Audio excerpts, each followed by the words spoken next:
네, 안녕하세요. 저는 인천사랑교회 장익순 목사입니다. 오늘은 시편 37편 24절 말씀을 공부하겠습니다. 여기 보게 되면은 그는 넘어지나 아주 엎드러지지 아니함은 여호와께서 그의 손으로 붙드심이로다, 이런 말씀이 있습니다. 하나님께서 그 하나님의 손으로 우리를 죄에서 구원하시고 결코 그의 손을 놓지 않으신다, 그런 말씀입니다.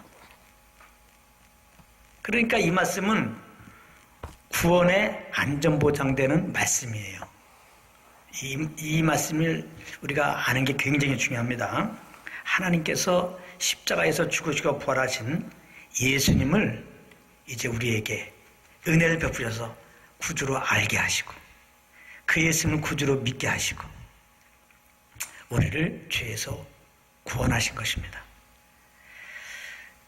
그리고 이제 이렇게 우리에게 구원의 믿음을 주셔서 구원하신 하나님께서 이제 그 예수 그리스도를 믿는 믿음으로 우리를 이제 계속해서 그 구원을 유지시켜 주시고 그 믿음으로 천국에 친히 들어가게 하신다, 그런 말씀인 것입니다. 그러니까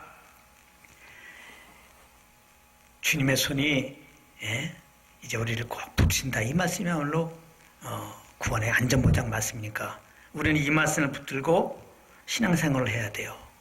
왜냐하면 우리가 연약하여 원치 않게 넘어질 때가 자주 있습니다. 종종 있는 게 아니라 자주 있어요. 그게 우리의 현실입니다. 그때 이 말씀을 붙잡지 않으면 우리가 잘못할 때마다, 넘어질 때마다 정죄에 빠져요. 큰 낙심 가운데 빠지게 됩니다. 그래서 다음 대에 주님께 나가지 못해요. 더군다나 정죄에 빠지면은 막 후회하면서 내 의로 이제 주님 앞에 똑바로 살려고 노력을 합니다. 그러나 여전히 연약한 나는 그 마음 따라 똑바로 살 수 있습니까? 또 넘어져요. 더 큰 정죄가 옵니다. 나중에는 주님이 너무나 죄송해서 주님께 못 나가요. 교회도 못 나옵니다. 그래서 이 말씀을 꼭 붙잡는다면은 우리가 연약하여 넘어질 때 많지만은 하나님은 결단코 우리를 붙잡은 손을 놓지 않는구나. 즉 이 말씀은 히브리서 13장에 있는 말씀과 대비해 보면 절대로 우리를 떠나지도 버리지도 않으신다, 그 말씀입니다. 사실 구원의 안전보장 말씀이 또 하나 있는데 굉장히 많이 있어요. 우리 안에 성령을 보내셨잖아요. 예수님과 구원받은 우리들 안에 성령을 오셨잖아요. 이 성령은 영원토록 우리와 함께 하신다는 겁니다. 이것처럼 구원의 안전보장 말씀이 어디 있어요. 그래서 우리 안에 오신 성령님이 구원의 보증으로 오셨다, 그렇게 돼 있어요. 그러니까 하나님 편에서는 성령으로 인쳤다.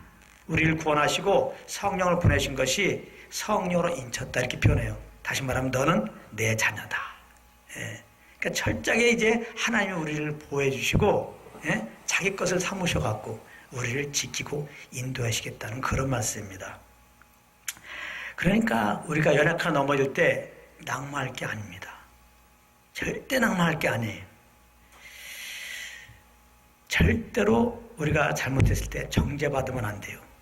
로마서 8장 1절 2절에 누구든지 그리스도 안에 있는 자에게는 결코 정죄함이 없나니, 그렇게 말씀하셨어요. 결코. 그러면은 예수 믿고 구원받은 다음에 잘못한 거 어떻게 하냐? 그 잘못한 거는 이제 영원하신 아버지 앞에 영원한 자녀가 된 내가 범죄한 거니까 교제가 안 되니까 교제 회복을 위해서 자백을 해야 됩니다. 요한에서 1장 9절 말씀이에요. 만약 우리가 우리들을 자백하면 저는 미쁘시고 의로사 우리들을 사시며 모든 불의에서 우리를 깨끗하게 하시느니라.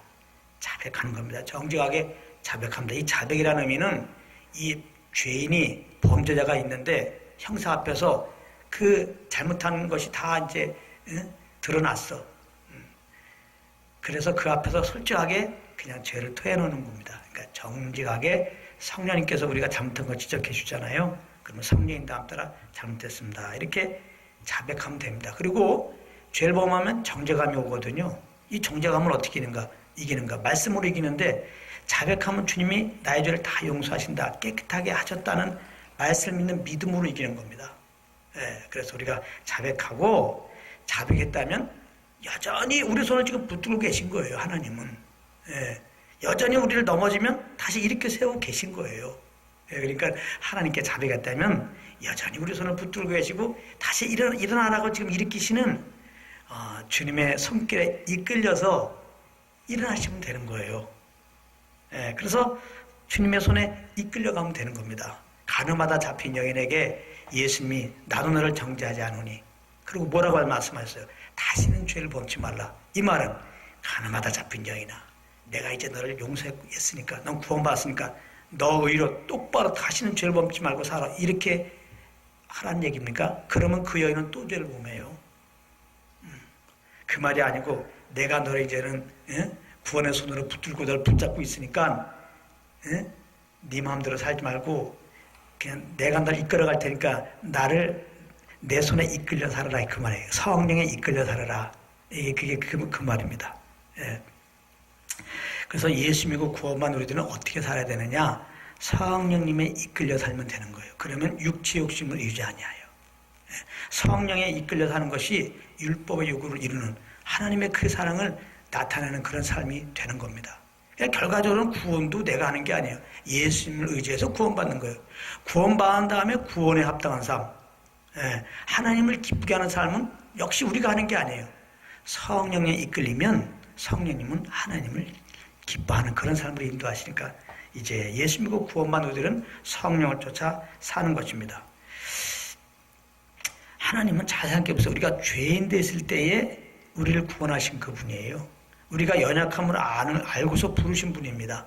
그렇기 때문에 우리가 이렇게 넘어질 때마다 절대로 낙마하거나 정죄 가운데 빠지지 말고 다시 주님의 손이 나를 일으키는 것을 믿고 잘못한 것 자백하고 다시 주님의 손에 이끌려서 주님을 따라가면 되는데요. 이것을 갖다가 잠언 24장 16절에는 의인이라는 것은 예수 믿고 의인 됐죠. 의인은 7번 넘어져도 다시 일어난다는 거예요. 7번이라는 건 완전수에 거의. 그러니까 우리가 주님의 손에 이끌리지 않으면 완전히 넘어지는 것밖에 없다는 거예요. 의인일지라도, 믿음으로 구원받을지라도 주님의 손에 이끌리지 않으면 그건 다 죄예요. 죄밖에 범할 수 없어. 그러니까 우리가 넘어지는 것은 주님에 이끌리지 않아서 그래요. 그러니까 이끌리지 않아서 넘어진 거는 회개하고 다시 어떻게 하면 돼요? 이끌리면 돼요. 내가 똑바로 살아야지, 이런 결단 아무 필요가 없습니다. 다시 자백하고 용서한 걸 믿고 나를 여전히 이끌으시고 계시는 주님에 이끌리면 되는 거예요. 그래서 주님께 이끌려가는 것이 구원의 안전 보장 안에서 이제는 연약하게 넘어짐에도 불구하고 항상 감사하고 기뻐하고 주님을 섬길 수 있는 놀라운 이제 말씀이 되는 겁니다. 그래서 오늘 이 말씀 꼭 붙잡고 항상 주님께 감사하면서도 넘어짐을 통하여 여전히 붙드시는 주님의 그 사랑을 새롭게 알고 넘어짐을 통하여 더 주님의 사랑에 감사해가지고 더 주님에 이끌려서 그렇게 주님을 기쁘게 하는 삶이 되시기를 예수 이름으로 축복합니다.